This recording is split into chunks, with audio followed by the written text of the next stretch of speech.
자, 자막의 효과 중에 마치 타이프라이터로 치는 것처럼 한 글자 한 글자 찍히는 그런 자막의 효과가 있습니다. 먼저 뷰어에 있는 제너레이터 탭을 누르고 텍스트 메뉴를 보시면 여기 타이프라이터라고 맨 밑에 있습니다. 이거를 선택을 하시면 이 상에는 아무것도 안 보입니다.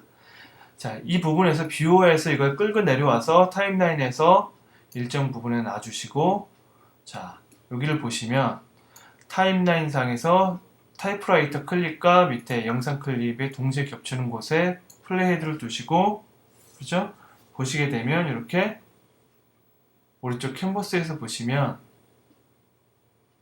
어떤 효과가 나오게 됩니다.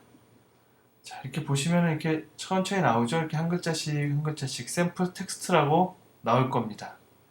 자, 수정을 해보도록 하겠습니다. 자, 타이프라이터 클립을 더블 클릭하시고 위에 올라가시면 이렇게 컨트롤 탭이 있는데요.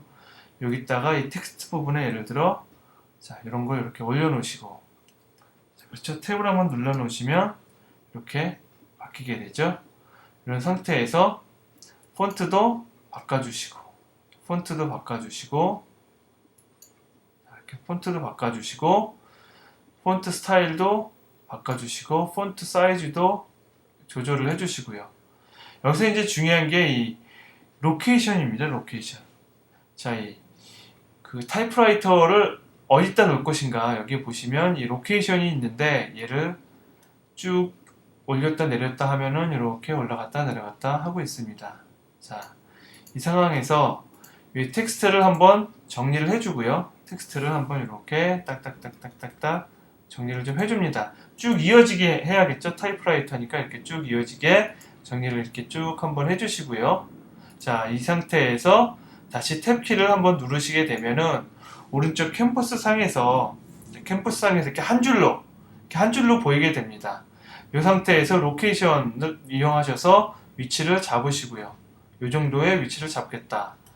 잡으시고 처음부터 쭉 보시면 옵션 P를 누르시면 마치 하나씩 이렇게 타이프라이터 치듯이 이렇게 텍스트가 찍히시는 걸 보실 수가 있습니다.